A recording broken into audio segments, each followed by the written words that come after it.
kind of a really strange angle, I won't lie, and I don't even really know it's in focus. Hold on.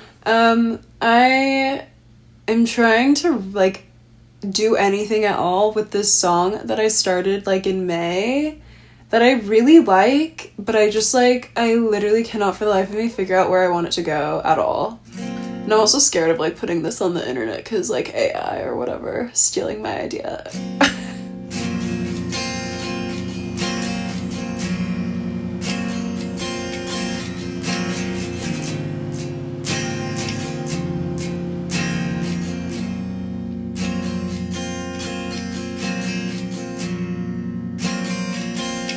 Can you call to say I love you? You know the power they have. Feed the beast once in a while, just to hear me say back, just to hear me say back.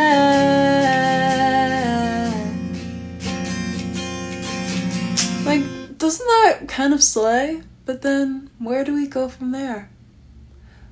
Where do we go from there? Help.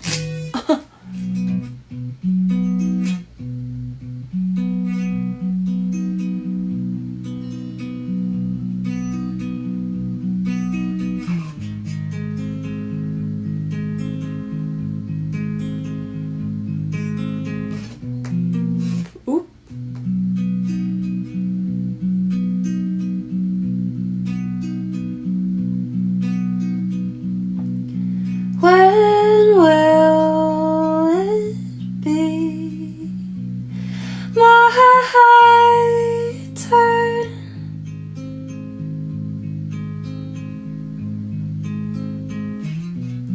I've watched, I've waited, I've learned.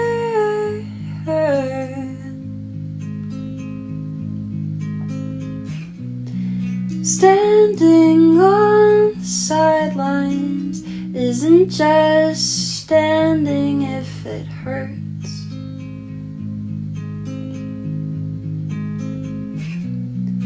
You pick her again and again and again and again.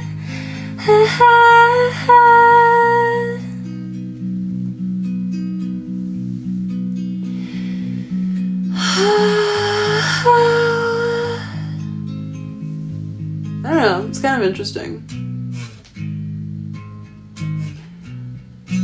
I kind of just like shit like that, which I know is really boring, but I like it. Good morning.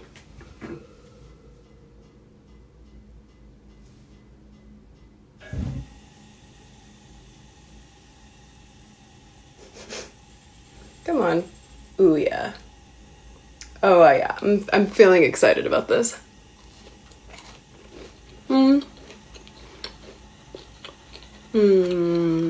Honestly, I think that these are gonna rock everyone's socks off at book club today.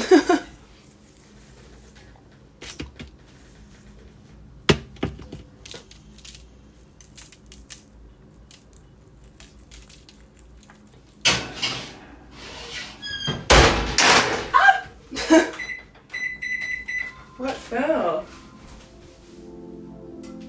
Oh.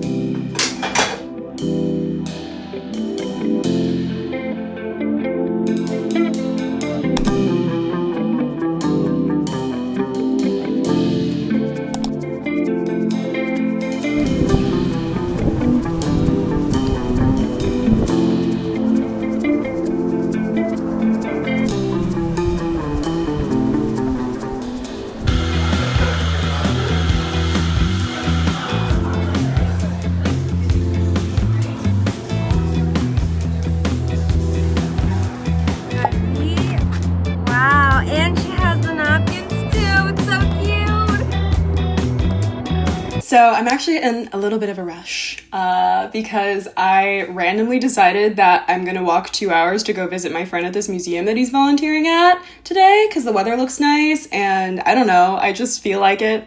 But I did want to briefly discuss Middlemarch, my beloved Middlemarch by George Eliot, which I just completed this Friday for the book club that I had yesterday with my friends. And, man, there's so much to say about this book.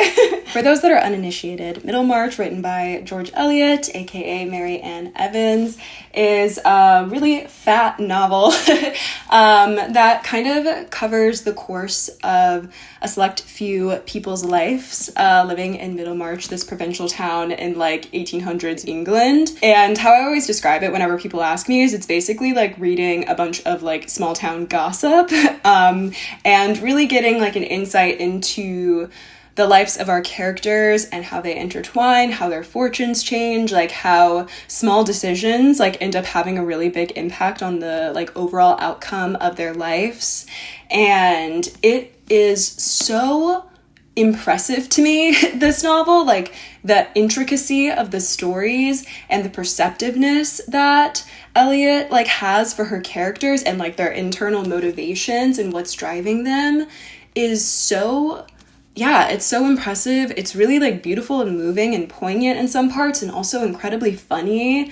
And I like loved this. It's just wonderful. There's so many thought-provoking also like things like thematically, like when especially around like marriage and what it means to be like a woman at this time in history. And I don't really know if like Eliot is necessarily trying to impart like a lesson upon us other than that like our choices do matter and impact our lives and those around us, like in ways that we don't expect, even really small decisions. And that I think no relationship is without its like toils or like hardships.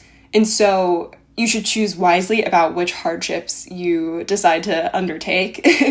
And yeah, it was really, really sweet to get together with friends to like discuss the book and kind of like celebrate the fact that we completed this like massive feat. And I'm really excited for our next book club pick, which I believe is going to be Women in White, which I've also never read. And that'll be really interesting. But yes, I adore this book. I think it's absolutely worth a read, even if it's intimidating. If it sounds like, even if it doesn't sound interesting to you, to be honest, like I think you will find something compelling within it. It is fantastic. I just absolutely loved it, and I'm so sort of emotional that it's over. And I also really need Will Ladislaw like so bad. I'm bringing along my bagoo, of course, which will have like all the things I need, like my earbuds and my sunglasses and my wallet and a really big bottle of water. But because I want to be in pain, I'm also going to carry this beautiful tote bag on my shoulder, the Me Ihara. Is it Ihara? Me Ihara. This beautiful Me Ihara tote that I got at the Saison concert a few weeks ago. And I really like Me Ihara as well. And I was so disappointed because I like wasn't able to get tickets to her like solo show that she's playing. But then I was lucky because she ended up opening for Saison, so that's fantastic. I will be bringing The Artist's Way, which I think we're on week 10. Okay, so week 11. I'm literally almost done. Have I done basically any of the tasks in here? No, but I do read the essays.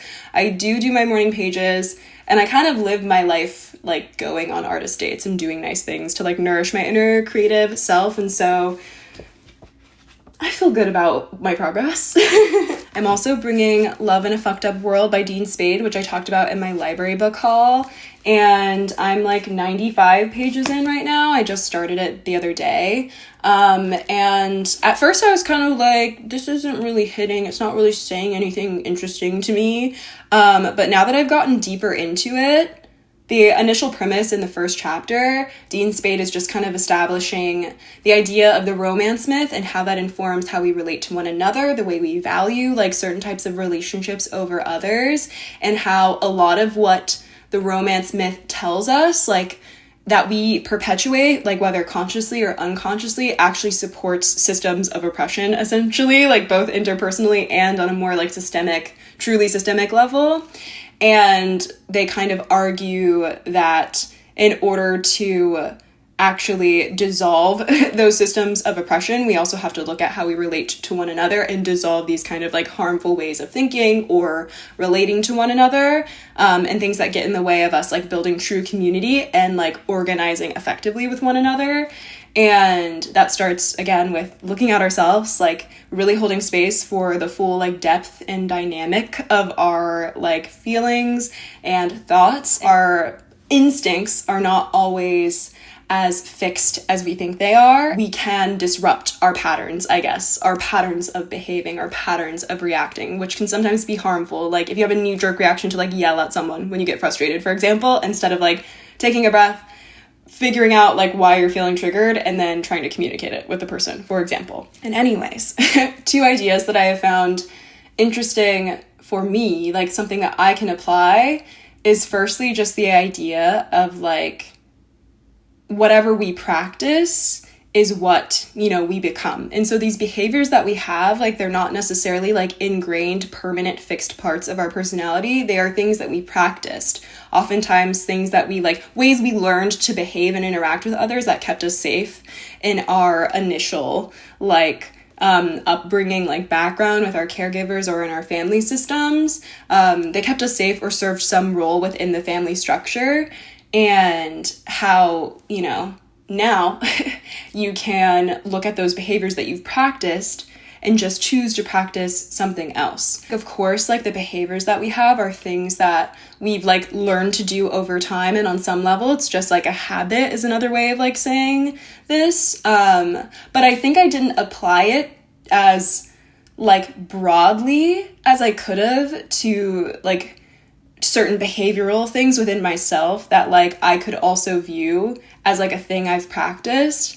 And so for example, like something that I actually really struggle with is like I'm pretty uncomfortable in group settings. Like I don't totally know how to fit within that role, and I've always kind of felt on the outside like when I'm in a group, and it's like been very triggering in the past. Like I've had times where it's like I was in a group setting, nothing bad was happening, but then I like needed to go and cry because I just felt like really not sure how to fit. And anyway, Spade has this passage in here that like specifically spoke to me, but I think it really illuminates this whole idea. Some of us have spent so much time feeling different, alone, or out of place in groups that we find the experience of alienation emerging automatically, even when we finally join a group or attend a gathering with more people like us. We might notice ourselves looking for evidence that we're outsiders, misunderstood, or unappreciated. Our brain is searching for reasons to feel that way, interpreting everything through that lens. We have an insufficient practice with belonging, so we have a hard time feeling it, even if we long for it and an opportunity presents itself. And I was like, oh, like this thing that I struggle with isn't necessarily some fixed thing in me where like if I'm part of a group, no matter what, I'm just gonna feel like shit. It could be I'm just really not used to being in this kind of setting and not really used to like sort of where I add value or what my role is in group settings where the dynamics are healthy. I just thought that was really interesting, and I want to kind of apply that thinking towards other aspects of how I relate to people that I think actually keep me in separation rather than connection with others. And then the other like small piece that I just wanted to include is that Spade also has like a framework for thinking about like how we initiate this behavioral change, and like some of it is just bringing awareness to and holding space for those things, like not numbing or dissociating from like these behaviors, ignoring these things within ourselves. But then it's like when we think about practically changing those behaviors, we have to like genuinely consider all the material conditions of our life in this moment and like what we actually have the room to do something about. And they use this framework of the idea of gentleness versus rigor, and how there are some things where maybe we can be a little bit more gentle with ourselves. Like maybe we're judging ourselves too harshly, expecting too much of ourselves, like bringing in a lot of shame from like internal voices that we have taken in from like our caregivers or friends or other relationships that have kind of given us like impacted our self-view in a negative way. And then there are other things where we can apply more rigor. So like areas where maybe we're being a little bit too like not lenient, but just like not really like kind of self-sabotaging or putting obstacles in our way that get in the way of us like acting more in alignment with our beliefs and values, and like what are areas where we can show up a little bit more rigorously in that sense, and like how can we find support within our community and around us in order to help us like show up better. And I don't know, I just thought that was really interesting because I think I always like consider change as like something I always have to be really rigorous about, and there's like no room for gentleness. And also I don't realistically incorporate things like sleeping and eating and like paying like money related things like paying bills or like whatever, like realistic things that I also have to consider as like conditions of my life. Like I can't just be self-actualizing and ignoring all of these like foundational needs, and how that takes up time and how that impacts, you know, how rigorous I'm able to be in any given moment. So anyway, enjoying this, I'm gonna read that. And then lastly, and then I need to get the heck out of here, I have all my leftover chocolate chip cookies. I'm hoping to see my brother and sister-in-law today to watch the latest episode of Great British Bake Off, and wanted to bring a little bit of a treat, of course.